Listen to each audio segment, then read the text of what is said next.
60세가 넘어가면 똑같이 먹고 똑같이 움직이는데도 혈당이 예전 같지 않다고 느끼시죠? 왜 약은 늘어나는데 수치는 그대로일까? 내가 뭘 잘못하고 있는 걸까? 하는 답답함이 마음 한쪽에 항상 걸려 있을 겁니다. 한번 스스로에게 조용히 물어보세요. 최근 3개월 동안 내 공복 혈당은 점점 올라가고 있지는 않나요? 같은 약을 먹는데도 식후 혈당이 전보다 더 천천히 내려오지 않나요? 병원에서는 조금만 더 조심하세요라고 하지만 정작 집에 돌아와서는 뭘 어떻게 바꿔야 할지 막막하지 않으신가요? 의사 입장에서 가장 안타까운 사실 중 하나는 눈에 보이는 합병증이 나타날 때쯤에는 이미 혈관과 신경이 조용히 많은 손상을 받아왔다는 점입니다. 당뇨는 갑자기 나빠지기보다 오늘도 괜찮겠지 하고 지나친 작은 선택들이 쌓여서 서서히 악화됩니다. 그래서 60세 이후의 혈당 관리는 숫자 싸움이 아니라 생활습관 줄다리기라고 부르는 게 더 정확합니다. 여기서 한 가지 희망적인 사실도 꼭 말씀드리고 싶어요. 이미 수년째 당뇨를 가지고 계신 분들 중에도 눈, 신장, 발, 심장 모두 큰 합병증 없이 70대, 80대까지 비교적 안정적으로 지내시는 분들이 분명히 있습니다. 그분들이 특별한 약을 쓰기 때문이 아니라 몇 가지만 확실히 피하는 생활 습관을 스스로 만들어냈기 때문입니다. 오늘 이 영상을 통해 그 5가지를 정리해서 드리려고 합니다.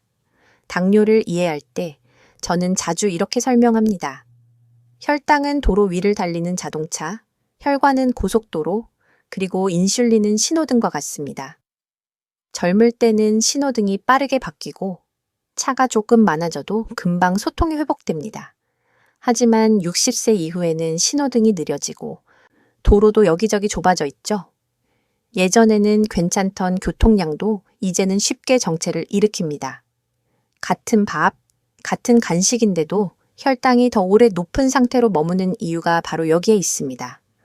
그래서 중요한 건 얼마나 먹느냐 하나가 아니라 언제, 어떤 순서로, 어떤 속도로, 어떤 마음 상태에서 먹느냐까지 포함한 전반적인 생활 리듬입니다. 제가 진료실에서 만난 68세 여성분 한 분이 떠오릅니다. 선생님, 저는 진짜 많이 안 먹어요. 국수 한 그릇, 과일 조금, 저녁에 빵 조금. 그런데 왜 수치가 이래요?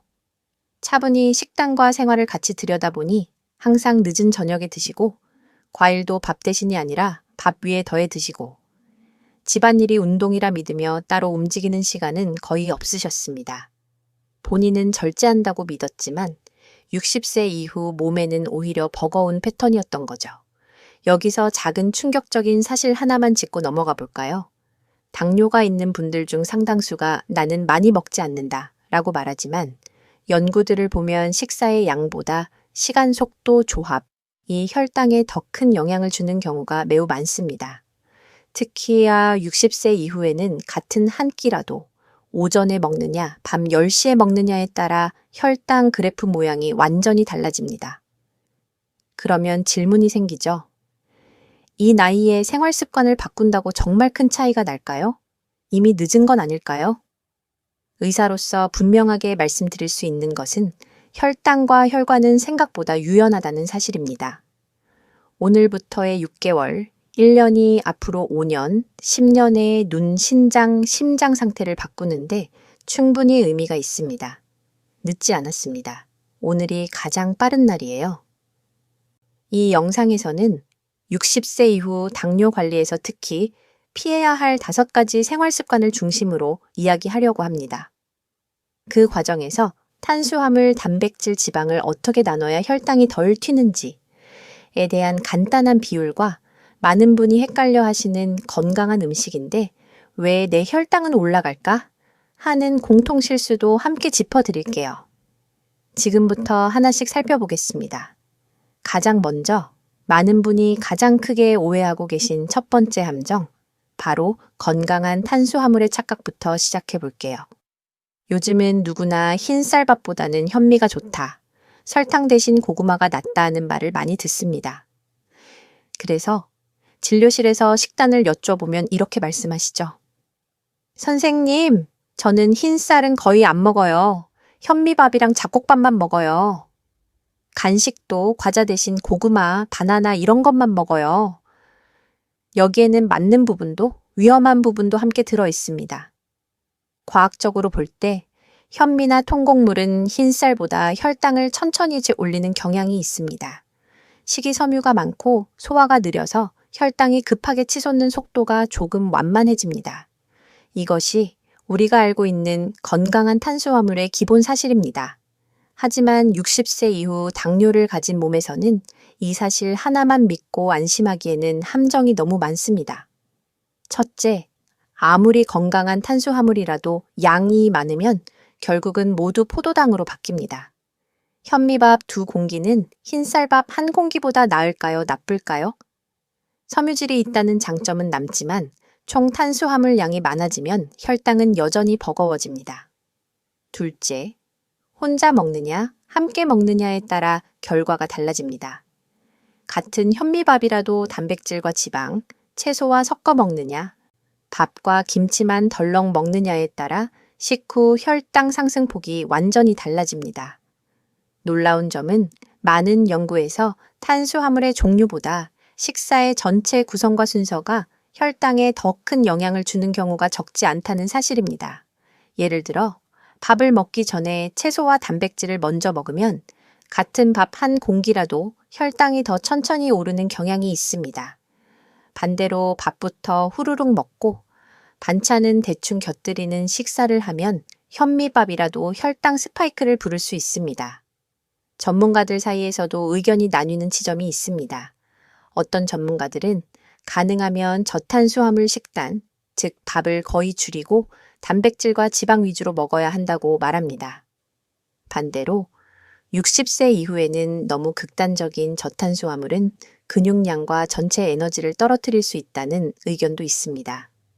실제로는 당신의 체중, 근육량 기저질환에 따라 적당한 정도가 다르고 중요한 건 내가 감당할 수 있는 선에서 얼마나 오래 지속할 수 있느냐입니다. 여기서 당신께 꼭 여쭤보고 싶은 질문이 있어요. 나는 지금 건강한 탄수화물이니까 마음 놓고 많이 먹고 있지는 않나요? 현미, 고구마, 통곡이라는 이름만 믿고 밥과 간식을 줄이는 대신 바꿔치기만 하고 있지는 않나요? 조금 더 구체적으로 들어가 볼까요?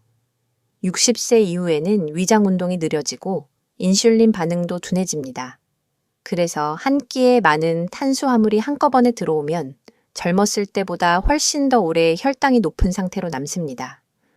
밥을 조금 덜어내는 것만으로도 공복 혈당과 식후 혈당이 동시에 좋아지는 분들을 진료실에서 많이 봅니다. 여기서 하나 놀라운 디테일을 알려드릴게요. 똑같은 흰쌀밥이라도 갓 지어 뜨끈뜨끈할 때 먹는 것과 한번 식혔다가 다시 데워 먹는 것 사이에 혈당 반응 차이가 있다는 연구들이 있습니다. 식히는 과정에서 일부 전분이 저항성 전분으로 바뀌어 소화가 조금 더 천천히 되는 거죠. 물론 마법 같은 해결책은 아니지만 양을 줄이고 식히고 다시 든 밥을 채소 단백질과 함께 천천히 먹는 것만으로도 몸은 훨씬 덜 힘들어합니다. 지금 이 영상을 들으면서 최근 일주일의 식사를 떠올려 보세요. 아침, 점심, 저녁 중 어느 끼에 탄수화물이 가장 몰려 있나요? 밥의 크기, 빵의 크기, 고구마의 개수를 내 나이의 췌장이 감당할 수 있는 양으로 정말 조정해 두셨나요? 혹시 나는 많이 안 먹는다고 생각하면서도 밥그릇이 예전 그대로이신가요? 또는 현미니까 괜찮겠지? 하면서 1공기 반, 2공기까지 자연스럽게 늘어나 있지는 않나요? 조금 있다가 뒤에서 60세 이후 한 끼에 들어가는 탄수화물의 대략적인 기준선을 쉽게 계산하는 방법과 탄수화물, 단백질, 지방을 1.51 정도로 맞추는 간단한 생각법도 함께 드릴게요. 지금은 먼저 왜 시간과 타이밍이 여기에 더해지면 훨씬 더 큰 차이를 만드는지 두 번째 함정으로 넘어가서 이야기해 보겠습니다. 이제 많은 분들이 무심코 지나치는 두 번째 함정, 늦은 저녁과 야식 타이밍으로 가볼까요? 저는 아침은 거의 안 먹고 점심은 간단히 저녁에 가족들이랑 제대로 먹어요. 60세 이상 당뇨 환자분들 식단을 들어보면 정말 자주 나오는 패턴입니다. 낮에는 바쁘고 입맛이 없다가 해가 지고 나면 마음도 느슨해지고 가족들과 식탁에 둘러앉게 되니까 자연스럽게 저녁에 몰아먹게 되는 거죠. 여기에 밤 10시, 11시쯤 TV를 보며 과일이나 빵, 라면 한 그릇이 더해지면 어떨까요? 과학적으로 우리 몸에는 하루 시계, 즉 생체 리듬이라는 것이 있습니다. 해가 떠 있는 낮에는 인슐린 감수성이 상대적으로 좋고 밤이 되면 떨어집니다. 같은 밥 한 공기를 먹어도 오후 6시에 먹을 때보다 밤 10시에 먹을 때 혈당이 더 높게, 더 오래 유지될 가능성이 큰 이유가 바로 여기에 있습니다. 60세 이후에는 이 차이가 더 뚜렷해지는 경향이 있습니다. 놀라운 사실은 칼로리가 같아도 먹는 시간에 따라 체중과 혈당, 중성지방이 달라질 수 있다는 연구들이 계속해서 나오고 있다는 점입니다. 똑같이 하루 1500kcal를 먹더라도 낮 시간에 나누어 먹는 그룹과 늦은 저녁과 밤에 집중해서 먹는 그룹의 혈당체, 지방 지질 수치가 다르게 나오는 경우가 꽤 많습니다. 전문가들 사이에서는 늦은 시간 소량의 간식이 필요한가, 완전히 공복으로 자는 게 더 나은가를 두고 의견이 갈립니다. 한쪽에서는 당뇨 환자가 완전 공복 상태로 잘 경우 새벽 저혈당 위험이 있으니 가벼운 단백질 지방 간식을 허용해야 한다고 말합니다. 다른 쪽에서는 이미 비만 인슐린 저항성이 있는 경우 습관적인 야식은 혈당과 체중 악화의 큰 원인이니 최대한 피해야 한다고 강조합니다. 현실 진료에서 제가 느끼는 균형점은 이렇습니다. 첫째, 습관적인 늦은 저녁 큰 식사는 분명히 줄여야 합니다. 둘째, 특별한 이유 없이 심심해서 먹는 야식은 가능한 한 끊어야 합니다. 셋째, 새벽 저혈당이 걱정되는 분들은 담당 의사와 상의하여 소량의 단백질 지방 간식을 계획적으로 시간과 양을 정해서 섭취하는 쪽으로 가는 것이 좋습니다. 여기서 당신께 조용히 여쭤보고 싶어요. 나는 정말 배가 고파서 먹는 야식인가요? 아니면 외로움 습관 TV와 함께 오는 입 심심함을 달래기 위해 먹는 것인가요? 한 72세 남성 환자분이 계셨습니다. 선생님, 저는 밥은 많이 안 먹는데 잠이 잘 안 와서 밤마다 빵, 조금이랑 우유, 과일 조금 먹어요. 그게 그렇게 큰 문제인가요? 혈당 기록을 함께 살펴보니 자정 이후 혈당이 서서히 올라가서 아침까지 내려오지 않는 패턴이 반복되고 있었습니다. 본인은 조금이라고 생각했지만 60세 이후의 췌장과 혈관에는 부담스러운 야간 교통체증이 계속 일어나고 있었던 거죠. 여기서 작은 미니 체크 포인트 하나 드릴게요. 지난 한 달 동안 일주일에 몇 번이나 밤 9시 이후에 제대로 된 밥이나 빵, 라면, 과일을 드셨나요? 그날 밤과 다음날 아침 혈당을 재본 적이 있나요? 숫자로 확인해 본 사람과 느낌만으로 괜찮다고 여기는 사람 사이에는 큰 차이가 있습니다. 만약 나는 원래 저녁형 인간이라 밤 늦게 먹어야 편안하다고 느끼신다면 이렇게 한번 바꿔보는 건 어떨까요? 저녁 메인 식사를 한두 시간 앞당기고 밤에는 물 무가당차, 가벼운 대화나 스트레칭으로 입과 마음을 달래보는 것. 처음에는 허전하고 서운하지만 일주일만 지나면 몸이 새 리듬을 배우기 시작합니다. 이쯤에서 다시 한번 생각해 봐야 합니다. 나는 혈당 수치를 위해 사는 사람이 아니라 내가 원하는 삶을 더 길게 살기 위해 혈당을 관리하는 사람이다. 그렇다면 늦은 저녁과 야식 중 무엇을 조금씩 내려놓을 수 있을까요? 조금 뒤에서 저녁 식사와 취침 사이 최소 몇 시간 간격을 두는 것이 좋은지, 밤에 정말 배가 고플 때 선택할 수 있는 혈당에 덜 부담이 되는 간식 예시도 알려드릴게요. 이제 세 번째 함정, 많은 분이 나는 그래도 집안일로 충분히 움직인다고 믿는 바로 그 부분으로 넘어가 보겠습니다. 선생님, 저는 운동 못할 뿐이지 가만히 있지는 않아요. 빨래도 하고 설거지도 하고 집 청소도 해요. 60세 이후 당뇨 환자분들의 공통된 말씀입니다. 실제로 집안일을 하는 에너지는 결코 적지 않습니다. 허리와 무릎도 아프고 하루가 끝나면 몸이 천근만근이죠. 하지만 의학적으로 보면 집안일로 피곤한 것과 혈당을 안정시키는 운동량은 서로 다른 개념입니다. 한 가지 기본 사실부터 정리해 볼게요. 나이가 들수록 근육량은 자연스럽게 줄어듭니다. 특히 허벅지와 엉덩이, 등 근육이 줄어들면 몸에서 혈당을 저장하고 쓰는 가장 큰 창고가 작아지는 것과 같습니다. 근육은 혈당을 끌어다가 쓰는 큰 공장인데 이 공장이 점점 문을 닫고 있는 셈이죠. 그래서 같은 양을 먹어도 근육이 많은 사람은 혈당이 빨리 쓰이고 근육이 적은 사람은 혈당이 오래 떠돌게 됩니다. 여기서 놀라운 사실 하나. 연구들에 따르면 단지 며칠만 침대에 누워 움직이지 않아도 젊은 사람조차 인슐린 저항성이 눈에 띄게 나빠진다는 보고들이 있습니다. 그만큼 움직임은 혈당에 직접적인 영향을 줍니다. 그런데 60세 이후 이미 근육량이 줄어든 상태에서 나는 집안일 정도는 한다에 머물러 있다면 당뇨 관리에는 여전히 턱없이 부족할 수 있습니다. 전문가들 사이에서도 당뇨 환자에게 무엇이 더 중요한가, 유산소냐 근력 운동이냐를 두고 의견이 엇갈립니다. 어떤 쪽에서는 걷기, 자전거 같은 유산소 운동이 먼저다라고 강조하고 다른 쪽에서는 근력을 키워야 혈당이 안정되는 기초 체력이 생긴다고 말합니다. 현실에서 저는 이렇게 설명합니다. 숨이 조금 찰 정도의 걷기가 바닥이라면 가벼운 근력 운동은 그 위에 쌓는 벽입니다. 둘 중 하나만으로는 집이 완성되지 않습니다. 여기서 당신께 드리고 싶은 질문.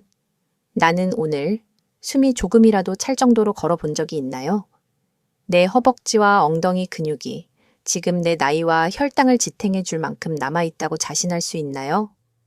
70세 여성 환자 한 분은 이렇게 말했습니다. 제가 뭘 운동을 해요. 그냥 집안일만 해도 너무 힘들어요.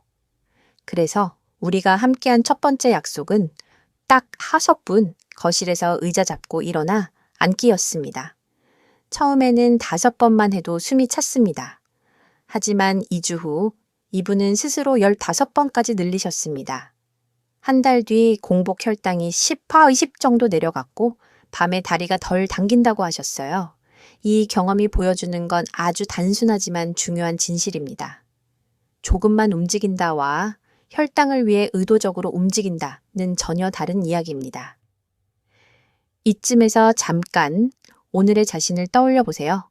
혹시 하루 대부분을 의자와 침대, 식탁 사이를 오가는 동선 안에서만 보내고 계시지는 않나요?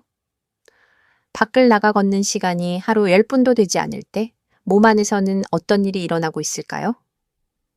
당뇨 관리에서 운동 이야기가 나오면 많은 분들이 겁을 먹고 이렇게 생각합니다. 이 무릎으로 뭘 해? 나는 이미 늦었어. 하지만 진짜 필요한 것은 완벽한 운동 루틴이 아니라 지금 내 관절과 체력이 감당할 수 있는 작은 움직임을 매일 조금씩 반복하는 것입니다.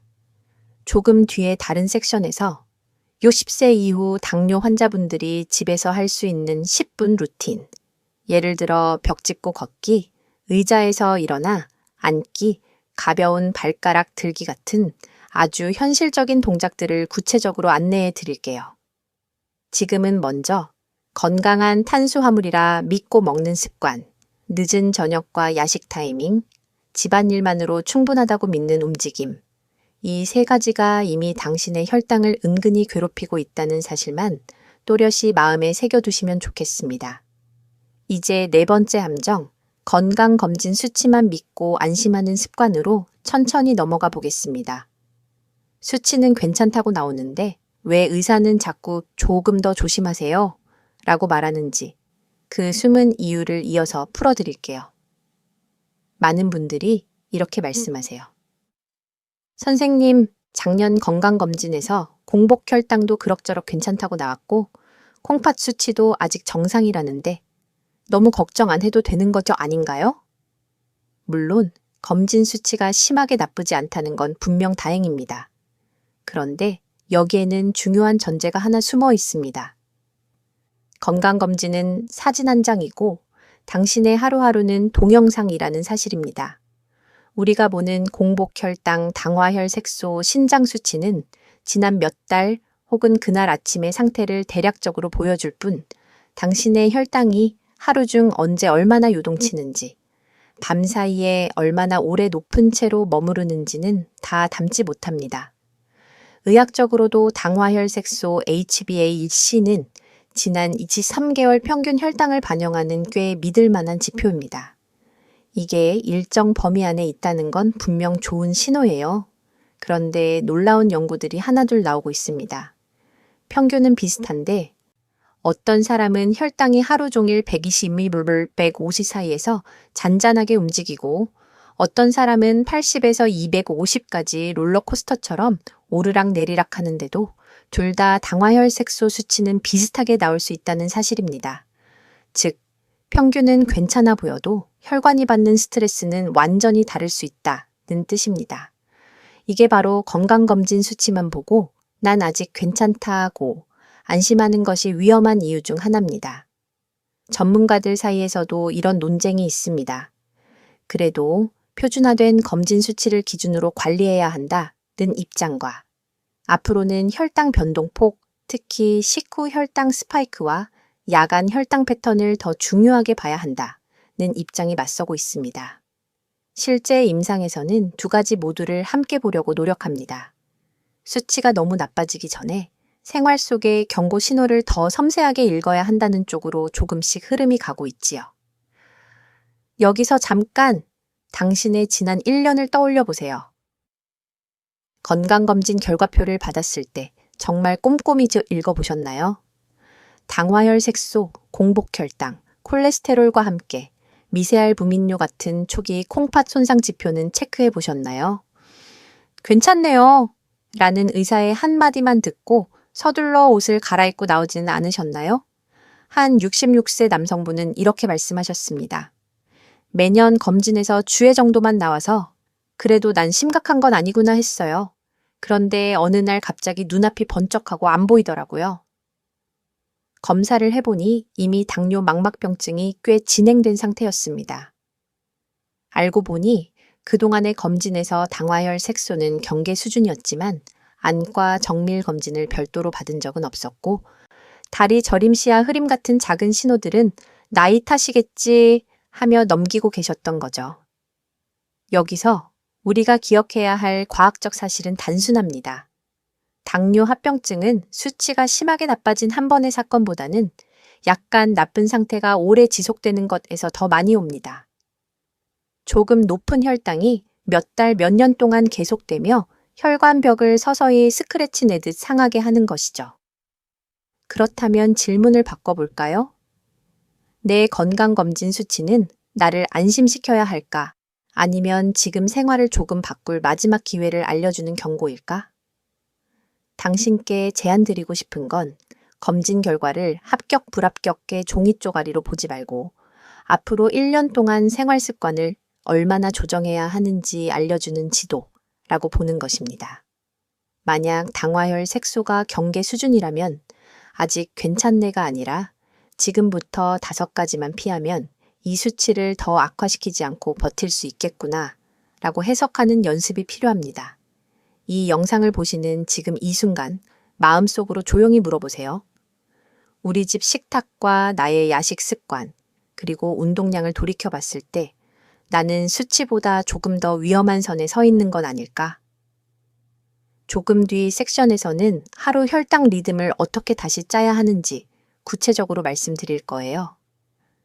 그 전에 많은 분이 가장 가볍게 생각하지만 실제로는 혈당과 직접 연결되어 있는 마지막 5번째 함정, 바로 스트레스와 수면을 이야기해 보겠습니다. 잠이 좀 부족한 게 뭐 어때서요? 나이 들면 다 그렇지요. 속이 좀 상한다고 혈당까지 오르겠어요? 진료실에서 가장 자주 듣는 말들입니다. 그런데 60세 이후 당뇨 관리에서는 이 2가지를 가볍게 넘기는 것이 생각보다 큰 함정이 됩니다. 먼저 스트레스부터 볼까요? 우리 몸은 스트레스를 받으면 코르티솔과 같은 스트레스 호르몬을 분비합니다. 이 호르몬은 몸을 위기 상황으로 인식하게 만들고 에너지가 빨리 필요하다고 판단해 가네 저장된 당을 꺼내 혈액 속으로 보내게 합니다. 즉, 특별히 먹지 않았는데도 혈당이 올라갈 수 있다는 뜻입니다. 실제로 요즘 큰일이 있어서 마음이 뒤숭숭했다는 시기에 갑자기 혈당이 잘 안 잡히고 평소보다 더 불안정해지는 패턴을 보이는 분들이 아주 많습니다. 놀라운 건 식단이나 약은 그대로인데도 단지 스트레스와 수면 상태만으로도 이런 변화가 나타난다는 점입니다. 하지만 전문가들 사이에서는 이런 논의도 있습니다. 스트레스 관리 지명상이 실제 혈당 수치에 미치는 영향이 얼마나 크냐에 대한 논쟁이지요. 어떤 연구에서는 명상호흡법, 완화요법이 당화혈 색소를 소폭 낮출 수 있다는 긍정적인 결과를 보여주고 또 다른 연구에서는 효과는 있지만 식단 운동만큼 큰 변화는 아니다 라고 말합니다. 제가 느끼는 결론은 이렇습니다. 스트레스 관리는 단독으로 마법 같은 효과를 내는 약은 아니지만 식단, 운동, 수면을 꾸준히 지키도록 도와주는 바탕 환경입니다. 즉, 마음이 너무 지쳐 있으면 좋은 습관을 유지할 힘 자체가 떨어지고 감정이 조금 더 안정되면 같은 습관도 훨씬 오래 이어갈 수 있습니다. 이제 수면 이야기로 넘어가 볼게요. 밤에 두세 번 깨는 건 나이 들면 다 그런 거 아닌가요? 맞습니다. 어느 정도는 자연스러운 변화입니다. 하지만 문제는 수면의 양과 질이 너무 떨어질 때입니다. 연구들을 보면 하루에 5시간 이하로 자는 기간이 길어질수록 인슐린 저항성이 나빠지고 식욕을 조절하는 호르몬에도 변화가 생기는 경향이 있습니다. 그 결과 달고 기름진 음식을 더 찾게 되고 혈당이 쉽게 올라갑니다. 특히 60세 이후에는 밤에 자주 깨고 다시 잠들기 어려워지고 낮에 졸려서 자꾸 누워있게 되죠. 이렇게 되면 몸은 낮과 밤의 구분을 잘 하지 못하게 되고 혈당을 조절하는 리듬도 함께 흐트러집니다. 이쯤에서 스스로에게 질문해 보셨으면 합니다. 나는 요즘 하루에 몇 시간이나 자고 있나요? 잠들기 전 마지막 1시간은 몸과 마음이 쉬도록 도와주는 시간인가요? 아니면 TV, 스마트폰 걱정으로 더 흥분되는 시간인가요? 한 70세 남성 환자분은 밤마다 뉴스를 보며 화를 내는 것이 습관이었습니다. 세상이 왜 이 모양이냐면서 TV 앞에서 2~3시간씩 앉아 있다 보니 잠자는 시간은 점점 뒤로 밀리고 늦은 밤 출출함에 과일 과자도 덩달아 따라왔습니다. 그때마다 혈당은 조용히 하지만 꾸준히 나빠지고 있었습니다. 우리가 반드시 기억해야 할 과학적 사실 하나. 수면 부족과 스트레스는 식단과 운동을 망가뜨리는 보이지 않는 손이라는 점입니다. 이 두 가지를 방치한 채 밥그릇만 줄이려고 하면 언젠가 다시 예전 습관으로 되돌아가기가 너무 쉽습니다. 그래서 저는 60세 이후 당뇨 환자분들께 이렇게 제안드립니다. 식단 운동 계획을 세울 때 반드시 수면과 마음 돌보기를 한 줄이라도 함께 적어 넣으세요. 예를 들면 이런 식입니다. 밤 10시 이후에는 뉴스 자극적인 영상 끄기, 자기 전 10분, 천천히 복식 호흡하거나 가벼운 스트레칭하기, 잠이 안 온다고 배고프다고 느껴질 때 물 한 잔 마시고 5분만 기다려보기, 혹시 이 영상을 보시면서 이 나이에 무슨 명상이야, 스트레칭이야 라고 생각하신다면 조용히 이렇게 되물어 보시면 좋겠습니다. 지금까지 해오던 방식이 내 혈당과 몸을 편하게 해주었는가? 만약 아니었다면 아주 작은 것부터라도 다르게 해볼 이유는 충분합니다. 그리고 여기까지 들으셨다면 이 내용이 혼자만 아시기에는 아까운 정보일 수도 있어요. 혹시 주변에 당뇨로 고생하시면서도 잠이야 뭐, 스트레스야 뭐 하고 넘기시는 분이 떠오르신다면 이 영상을 공유해 주시는 것도 큰 도움이 될 수 있습니다. 도움이 되신다면 좋아요와 구독도 눌러주시면 앞으로 더 차분하면서도 도움이 되는 당뇨 이야기를 계속 전해드릴게요. 이제 지금까지 말씀드린 5가지 함정을 피하면서 어떻게 하루 혈당 리듬을 다시 짤 수 있을지 이야기해 볼까요? 다음 섹션에서는 시계를 기준으로 아침, 점심, 저녁과 간식, 움직임을 어떻게 배치하면 같은 음식을 먹어도 혈당 곡선이 부드러워지는지 구체적으로 풀어드리겠습니다. 이제부터는 조금 더 실질적인 하루 설계 이야기를 해볼게요. 앞에서 우리는 5가지 함정을 짚었습니다. 이제 그 반대 방향으로 당신만의 혈당 안전지대를 만드는 겁니다. 하루를 길게 한 줄로 그려보세요. 기상, 아침, 오전, 점심, 오후, 저녁, 밤, 수면. 이 시간대마다 혈당이 오르락내리락하는 파도가 하나씩 있다고 상상해 볼 수 있습니다. 우리의 목표는 그 파도를 완전히 없애는 것이 아니라 너무 높게 치지 않도록 그리고 너무 오래 머무르지 않도록 완만하게 만드는 것입니다. 의학적으로도 시간 내 목표 혈당 범위 time in range라는 개념이 점점 중요해지고 있습니다. 혈당이 너무 높지도 너무 낮지도 않은 범위 안에 머무는 시간이 길수록 혈관과 신경이 덜 손상된다는 것이죠. 연속 혈당 측정기를 사용한 연구들에서 같은 당화혈 색소를 가진 사람 중에도 이 범위 안에 머무는 시간이 긴 사람이 합병증 위험이 더 낮다는 보고들이 있습니다. 그렇다면 60세 이후 당뇨를 가진 당신의 하루는 어떻게 짤 수 있을까요? 예를 들어 이런 흐름을 생각해 볼 수 있습니다. 기상 후 1시간 안에 가벼운 아침, 너무 무거운 식사 대신 적당한 탄수화물 플러스 단백질 플러스 약간의 지방이 들어간 소량의 아침. 밥 양을 줄인 현미밥 플러스 달걀 1개 플러스 나물 또는 통곡빵 1장 플러스 삶은 달걀 플러스 채소. 아침 후 10분씩 5분 가벼운 움직임, 집 안을 천천히 왕복 걷기, 베란다 거실을 왔다 갔다 하기, 계단 몇 층 대신 한 층만 오르기.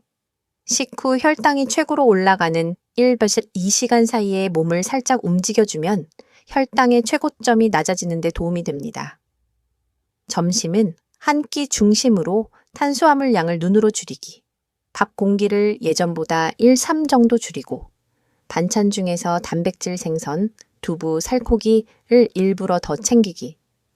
가장 배고픈 시간을 점심 쪽으로 옮겨서 저녁이 아니라 낮에 조금 더 먹도록 유도하는 게 목표입니다. 오후 졸음 시간에 간식 대신 짧은 움직임. 많은 분들이 오후 3, 4시쯤 졸리다고 커피 과자빵을 찾습니다. 이때 5분만 집안을 걷거나 의자에서 일어나 앉기를 10번만 해도 졸음이 줄고 불필요한 탄수화물을 막을 수 있습니다. 저녁은 가볍게 그리고 일찍. 가능하다면 취침 3시간 전에는 식사를 마치는 것이 좋습니다.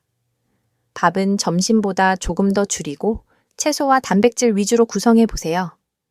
이제 하루를 마무리한다는 느낌으로 위에 부담을 남기지 않는 저녁을 만드는 것이 핵심입니다. 밤 시간은 입이 아니라 마음과 몸을 쉬게 하는 시간. TV, 스마트폰을 줄이고 따뜻한 차 한 잔, 간단한 스트레칭, 가벼운 독서 등으로 전환해 보세요. 물론 여기에도 전문가들 간의 의견 차이가 있습니다. 아침을 든든히 먹고 저녁을 줄여야 한다는 전통적인 조언과 개인마다 생활 패턴이 다르니 꼭 아침형으로만 만들 필요는 없다는 의견이 공존합니다. 중요한 건 당신이 실제로 지킬 수 있는 리듬을 찾되 늦은 저녁 과식과 야식을 줄이고 하루 중 적어도 한두 번은 의도적인 움직임을 넣는다는 큰 방향입니다. 이쯤에서 스스로에게 물어보세요. 내 하루에서 혈당이 가장 출렁이는 시간대는 언제일까?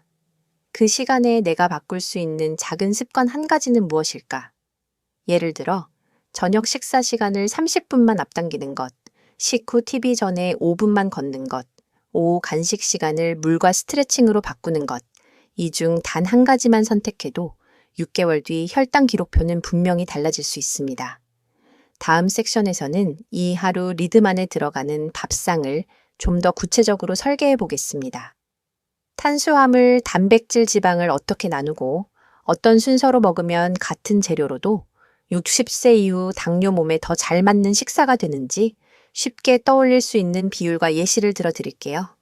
앞에서 언제 먹느냐를 정리했다면 이제는 무엇을 어떤 비율로 먹느냐의 차례입니다. 많은 분들이 이렇게 물으세요. 선생님, 그냥 딱딱 떨어지는 식단표 하나만 주세요. 아침엔 뭐, 점심엔 뭐, 저녁엔 뭐, 정확하게요. 물론 그런 표를 참고하는 것도 도움이 되지만 문제는 내 생활과 입맛에 맞지 않으면 금방 포기하게 된다는 점입니다. 그래서 저는 계산기보다 그림을 먼저 떠올려 보자고 말씀드립니다. 먼저 한 끼 밥상을 둥근 접시 위에 그려본다고 상상해 볼게요. 그 접시를 4칸 정도로 나눕니다. 절반 깨션투운 다양한 색깔의 채소들, 나물, 샐러드, 데친 채소, 김치 중 염분이 적은 것들, 나머지 절반 중 1/4은 단백질, 생선, 두부, 달걀, 살코기, 콩류 등, 마지막 1/4은 탄수화물, 밥, 빵, 고구마, 국수 등. 이렇게만 정리해도 밥 중심이던 식탁에서 채소와 단백질 중심으로 자연스럽게 중심이 이동합니다. 과학적으로도 채소와 단백질을 먼저 먹고 탄수화물을 나중에 먹을 때 식후 혈당 상승 폭이 줄어드는 연구들이 여러 개 있습니다. 이유는 섬유질과 단백질이 위에서 음식을 붙잡아두고 소화를 조금 더 천천히 진행시키기 때문입니다. 그런데 여기서 많은 분들이 하는 의외의 실수가 하나 있습니다. 단백질을 늘리라고 해서 햄소시지 가공육을 잔뜩 먹었어요. 가공육은 염분과 포화지방이 많아 혈압심, 혈관 질환 위험을 높일 수 있습니다. 따라서 단백질을 늘릴 때는 가능하면 생선, 콩, 두부, 달걀, 살코기처럼 가공을 덜 한 식품을 우선으로 두는 것이 좋습니다. 전문가들 사이에서도 60세 이후 당뇨 환자에게 단백질을 어느 정도까지 권장해야 하는가를 두고 다양한 의견이 있습니다. 신장 기능이 괜찮다면 일반 성인보다 조금 더 높은 단백질 섭취가 도움된다는 쪽과 이미 만성 콩팥병 위험이 있다면 너무 과한 단백질은 오히려 부담이 될 수 있다는 쪽이 공존합니다. 그래서 본인의 신장 상태에 따라 의사와 상의하여 적당한 나만의 단백질 목표를 정하는 것이 중요합니다. 여기서 다시 한번 스스로에게 물어보세요. 내 밥상 접시를 4등분했을 때 지금은 어느 칸이 가장 크게 차지하고 있을까? 혹시 여전히 절반 이상이 밥과 면, 채소는 반찬 접시에 조금, 단백질은 한두 점 간 보는 정도라면 이제 순서를 바꿔야 할 때일지도 모릅니다. 조금 더 구체적인 예를 들어볼게요. 예시 1. 한식 밥상, 밥, 예전 공기에 2, 3로 줄이기, 국, 기름기 적은 맑은 국 위주, 국물은 반만, 반찬, 나물 채소류 2, 3가지 넉넉히, 생선구이 또는 두부조림, 달걀 요리 중 1, 2가지, 김치. 너무 짜지 않게, 근데 소량 예시.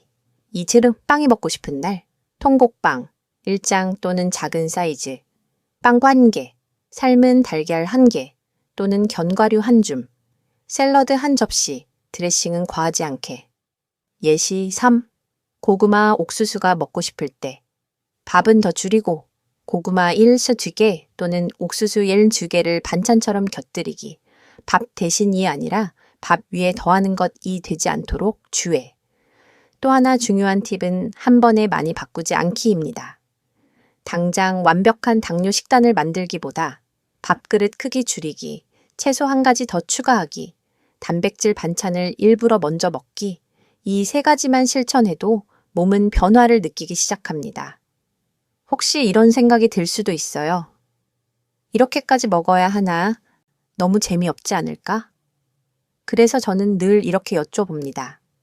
지금까지의 밥상이 내 혈당과 몸을 기쁘게 해주었나요? 아니면 조용히 조금씩 괴롭혀 왔나요?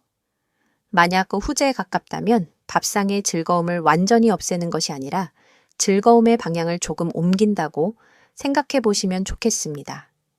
똑같이 맛있게 먹되 밥 위주가 아니라 반찬과 채소 위주로 단맛보다 담백한 맛을 천천히 익숙하게 만드는 연습 말입니다.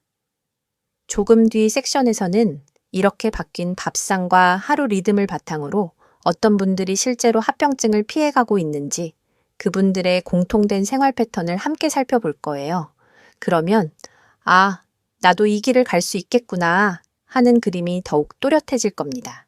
이제 다시 몸으로 돌아가 보겠습니다. 앞에서 잠깐 이야기했지만 60세 이후 당뇨 관리에서 근육은 약처럼 소중한 존재입니다. 의학적으로 근육은 혈당을 저장하고 사용하는 큰 창고이자 공장입니다. 음식을 먹고 난 뒤 혈당이 올라가면 인슐린의 도움을 받아 근육세포들이 포도당을 받아들여 에너지로 쓰거나 저장합니다. 그런데 나이가 들수록 특히 60세 이후에는 아무것도 하지 않아도 매년 조금씩 근육이 줄어드는 경향이 있습니다. 이걸 우리는 근감소라고 부르지요. 놀라운 연구들이 있습니다. 주 2, 3회, 20턴 30분 정도의 가벼운 근력 운동만 꾸준히 해도 당뇨가 있는 어르신들의 인슐린 감수성이 좋아지고 혈당 조절이 의미 있게 개선되었다는 보고들이 여러 나라에서 나왔습니다. 젊은 사람들처럼 힘들게 웨이트 트레이닝을 하지 않아도 내 몸에 맞는 작은 근육 자극만으로도 변화가 생긴다는 뜻입니다. 하지만 여기에도 전문가들 사이에 논쟁이 있습니다. 당뇨 환자에게 가장 중요한 운동은 유산소냐 근력이냐 하는 질문 때문이죠. 한쪽에서는 숨이 찰 정도의 걷기가 심장과 혈관에 더 중요하다고 말하고, 다른 쪽에서는 근육이 있어야 걷기도 오래 할 수 있고 혈당도 안정된다며 근력 운동을 더 강조합니다. 저는 이렇게 설명하고 싶어요. 걷기는 혈관 청소기, 근육 운동은 혈당 창고 확장 공사라고요. 둘 다 중요하지만 당신의 현재 상태에 따라 시작점이 조금 다를 수 있습니다. 여기서 잠깐 스스로에게 물어보세요. 나는 오늘 숨이 약간이라도 찰 만큼 걸어본 적이 있었나? 허벅지가 살짝 뻐근할 만큼 의자에서 일어나 앉기를 해본 적이 있었나? 무릎이 아픈 분들도 많습니다. 그래서 저는 진료실에서 이렇게 제안합니다. 먼저 통증을 악화시키지 않는 범위에서 의자에 앉았다 일어나기를 5회. 괜찮다면 1, 2주에 한 번씩 2회씩만 더해 7회, 9회, 11회로 늘리기. 벽을 짚고 제자리에서 천천히 1분간 발을 들어 걷기. 이 정도만 해도 처음에는 숨이 차고 허벅지가 화끈거릴 수 있습니다. 하지만 2주, 4주가 지나면 몸이 기억합니다. 아, 우리는 이제 매일 조금씩 움직이는 사람이구나. 한 69세 여성 환자분 이야기를 드릴게요. 이분은 나는 운동 체질이 아니다 라고 단정하고 계셨습니다. 그래서 우리가 처음 세운 목표는 아주 단순했습니다. TV를 켜기 전에 5분만 거실에서 걷기. 처음에는 5분도 길게 느껴졌지만 한 달 뒤 이분은 스스로 10분을 채우고 계셨습니다. 그리고 그때부터 식단을 조금 더 조정해 볼 마음의 여유도 생겼다고 말씀하셨어요. 여기서 중요한 질문 하나. 나는 완벽한 운동 계획을 세우다가 포기한 적은 없나요? 많은 분들이 처음부터 너무 큰 목표를 잡았다가 몸이 따라오지 못해 좌절하고 결국 아무것도 안 하게 됩니다. 그래서 오늘은 이렇게 정리해 볼까요? 하루 중 20분만이라도 숨이 약간 찰 정도로 움직이기. 의자에서 일어나 앉기를 오늘은 5번, 다음 주에는 7번. 계단 한 층만이라도 걸어보기. 이 3가지를 약처럼 생각해 보세요. 복용법이 따로 적힌 알약이 아니라 내가 내 몸에게 선물하는 작은 움직임 한 줌. 기억하시죠? 조금 전에 이야기했던 혈관과 혈당의 교통체증 비유. 움직임은 막힌 도로에 우회로를 하나씩 만들어주는 작업과 같습니다. 오늘 만들어둔 우회로가 내일 갑자기 심장이나 뇌로 가는 길이 막히는 일을 조금이나마 막아줍니다. 이제 이렇게 몸을 조금씩 움직이는 사람들, 식탁과 하루 리듬을 조정한 사람들이 합병증을 피해가며 오래 버티는 공통점은 무엇인지 다음 이야기로 넘어가 볼게요. 진료실에서 저는 반대로 희망을 주는 분들을 자주 봅니다. 당뇨 진단을 받은 지 20년이 넘었는데도 눈, 신장, 발, 심장 모두 큰 합병증 없이 일상을 잘 지내고 있는 분들 말입니다. 의학적으로 보면 당뇨 유병 기간이 길수록 합병증 위험은 분명히 올라갑니다. 혈관과 신경이 오랜 시간 당의 공격을 받았기 때문이죠. 그런데 이런 통계 속에서도 예외처럼 보이는 사람들이 있습니다. 놀라운 연구 하나를 소개해 드릴게요. 몇몇 장기간 당뇨 환자들을 추적해 보니 비슷한 혈당 수치였음에도 불구하고 어떤 사람들은 합병증이 거의 없고 어떤 사람들은 여러 장기를 동시에 침범당하는 경우가 있었습니다. 왜 이런 차이가 생겼을까요?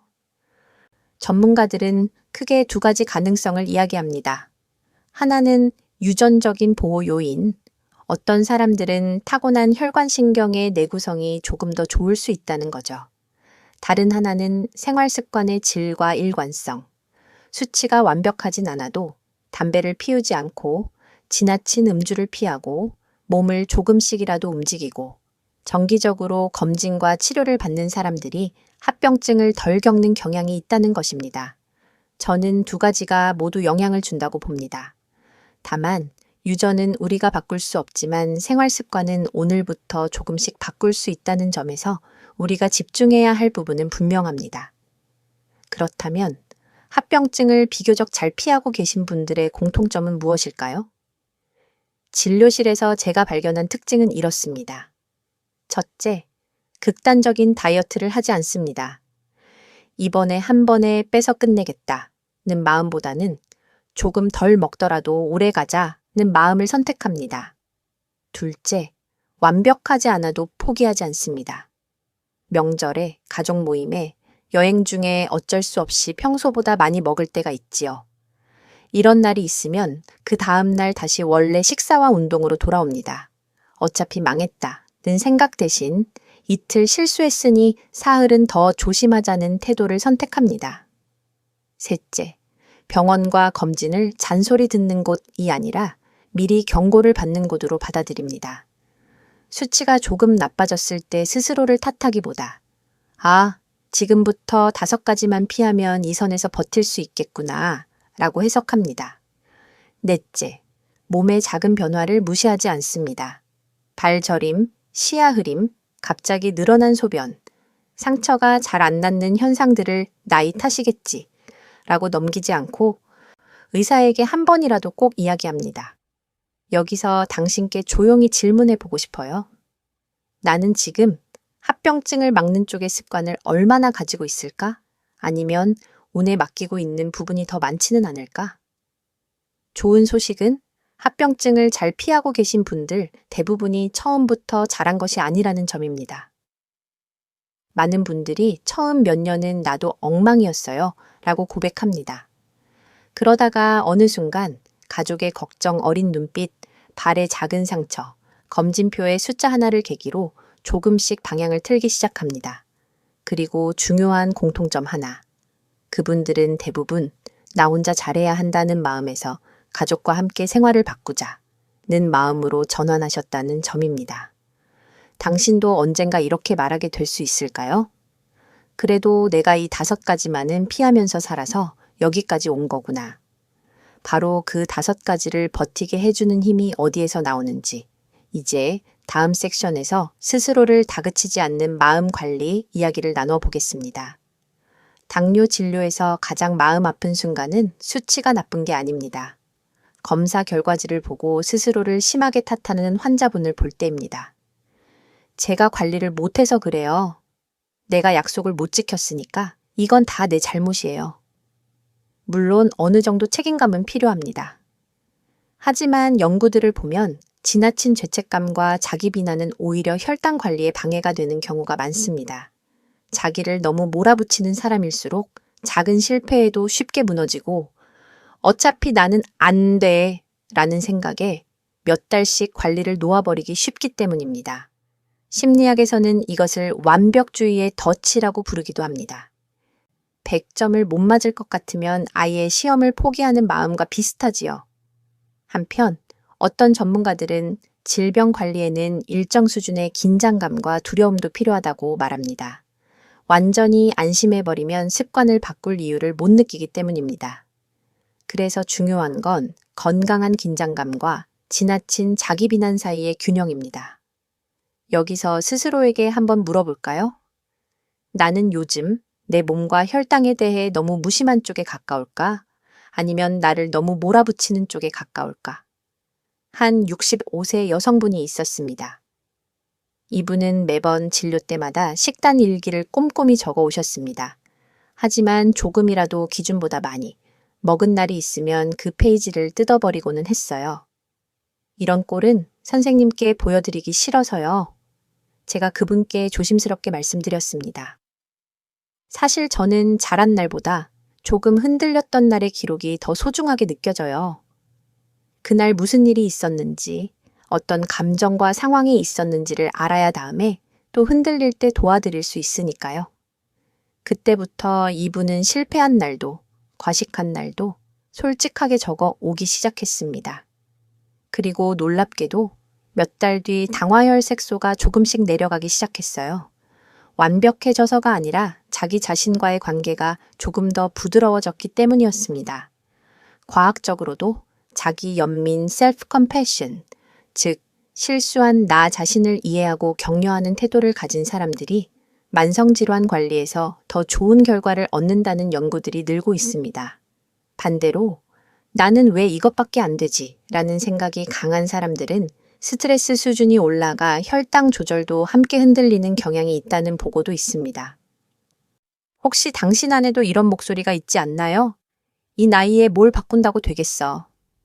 다 내가 예전에 관리를 못해서 그래. 그렇다면 오늘만큼은 그 목소리를 잠시 내려놓고 이렇게 스스로에게 말해보시면 어떨까요? 그래도 나는 포기하지 않고 이 영상 앞에 앉아 듣고 있다. 완벽하진 않아도 적어도 한 가지라도 바꿔보려고 하고 있다. 마음이 조금 부드러워져야 밥상도 움직임도 수면 습관도 조금씩 부드럽게 바뀔 수 있습니다. 기억하시죠? 조금 전에 말씀드린 것처럼 합병증을 잘 피해가는 분들의 공통점 중 하나는 한 번에 완벽하게가 아니라 넘어져도 다시 일어나기입니다. 이제 마지막으로 지금까지 이야기한 모든 내용을 당신의 오늘과 내일에 어떻게 연결할 수 있을지 정리해 보겠습니다. 마지막 섹션에서는 당신이 오늘 이 영상을 끄고 나서 딱 한 가지만 피하고 딱 한 가지만 시작하는 매우 현실적인 계획을 세워 볼 거예요. 여기까지 함께 걸어오셨네요. 생각보다 길고 조금은 벅찬 이야기였을지도 모릅니다. 그래도 끝까지 함께 해주셨다는 건 당신 마음 한켠에 이 나이에도 아직 내 몸을 지키고 싶다. 는 조용하지만 단단한 의지가 있다는 증거입니다. 지금까지 우리는 5가지 함정을 살펴봤습니다. 건강한 탄수화물이라는 이름 뒤에 숨은 착각, 늦은 저녁과 야식 타이밍, 집안일이면 충분하다는 움직임에 대한 오해, 건강검진 수치만 보고 안심하는 습관, 스트레스와 수면을 가볍게 여기는 태도, 그리고 하루 혈당 리듬을 다시 짜는 방법, 60+ 몸에 맞는 밥상 설계법, 근육을 지키는 현실적인 운동, 합병증을 피해가는 사람들의 공통점, 자기 자신을 다그치지 않는 마음 관리까지 조금씩 이어서 이야기해 보았습니다. 이제 중요한 건 이 많은 이야기 중에서 무엇을 기억하느냐가 아니라 무엇을 실제로 해보느냐입니다. 그래서 저는 당신께 무거운 숙제를 드리고 싶지 않습니다. 대신 아주 작은 약속 하나만 함께 정해보고 싶어요. 먼저 지금 머릿속에 떠오르는 가장 부담이 되는 습관 하나를 골라보세요. 밤 10시 이후에 먹는 빵이나 과일, 라면, 밥 공기를 예전처럼 꽉 채워 먹는 습관, 하루 종일 의자에만 앉아있는 일상, 수치가 괜찮다니까 그냥 살자는 안심, 잠들기 전까지 TV와 스마트폰에 매달리는 습관 이 중에서 이건 사실 나도 줄이고 싶었다 싶은 것 하나만 고르시면 됩니다.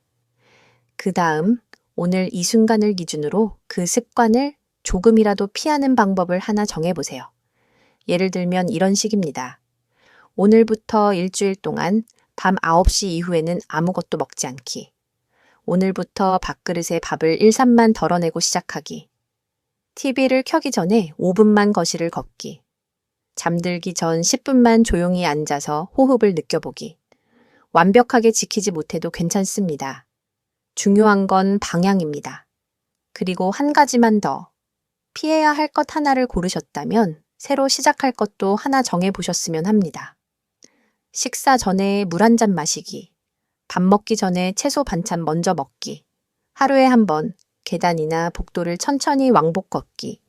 일주일에 한 번 검진 기록과 메모를 꺼내서 스스로에게 이번 주에 잘한 점 3가지 적어보기. 이렇게 하나를 피하고 하나를 시작하는 것만으로도 당신의 몸은 변화를 감지합니다. 혈당과 혈관은 생각보다 우리의 작은 선택에 민감하게 반응하는 존재입니다. 혹시 아직도 이런 생각이 남아있나요? 이 나이에 시작해서 뭐가 달라지겠어? 의사로서, 그리고 당뇨를 가진 많은 분들을 곁에서 지켜본 사람으로서 분명하게 말씀드릴 수 있습니다. 지금부터의 6개월, 1년이 앞으로의 5년, 10년을 바꾸기에 충분히 의미 있습니다. 혈당이 조금 더 잔잔해지고, 밤에 다리 저림이 줄어들고, 아침에 일어나서 몸이 조금 덜 무거워지는 경험을 한 번이라도 해보시면, 아, 정말 달라지는구나 하는 느낌을 분명히 받게 되실 겁니다. 그리고 그 순간 당신은 더 이상 당뇨에 끌려다니는 사람이 아니라 당뇨와 함께 살아가는 삶의 주인이 되어 있을 거예요. 이제 마지막으로 작은 약속 하나를 함께 정해볼까요? 오늘부터 7일 동안 밤 9시 이후 간식 끊기, 밥 일삼 덜어내기, 하루 5분 걷기, 자기 전 5분 호흡하기 이 중 딱 하나만 골라서 Day 17이라고 마음속으로 적어보시는 겁니다. 내일은 Day 27. 일주일 뒤에 그래도 내가 7번 중에 서너 번은 지켰다 라고 말할 수 있다면 그것만으로도 이미 큰 변화입니다. 영상이 끝나고 나서 댓글로 남겨주세요. 나는 어떤 습관 하나를 피하기로 했는지, 어떤 행동 하나를 시작하기로 했는지, 당신의 선택이 다른 분들에게도 큰 용기가 될 수 있습니다. 그리고 이 영상이 당신이나 주변 누군가의 다음 10년을 조금 더 편안하게 만드는 데 도움이 될 것 같다면 좋아요와 공유, 구독도 부탁드립니다. 그 응원이 모여서 저도 더 많은 이야기를 준비할 힘을 얻습니다. 지금 이 순간 당신의 Day 17 챌린지가 시작되었습니다. 천천히, 그러나 분명하게 함께 걸어가 보겠습니다.